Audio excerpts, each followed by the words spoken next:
السلام عليكم ورحمة الله.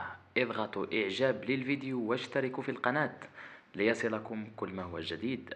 المنتخب الجزائري في مباراته الأولى في كأس العرب اصطدم بمنتخب السودان.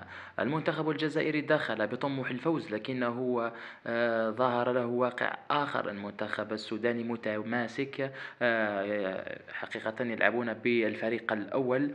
الجزائر ضيعت فرص كثيرة جدا، خاصة فرصة إعادة البولبينا في هجمة مرتدة أعطاها له بركان على طبق من ذهب كما تشاهدون. انظروا، ضربها في المدافع، كاد سيسجل الهدف الأول.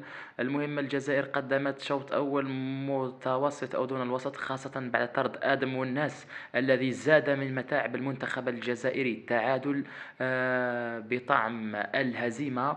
في الشوط الثاني أدخلوا إسلام سليماني، لم يجد نفسه كثيرا في الهجوم، وبنزية خرج أيضا. المهم الجزائر انتهت مباراة الجزائر السودان 0-0. نتمنى لهم التوفيق في المباراة المقبلة ضد البحرين يوم السبت. شكرا لكم.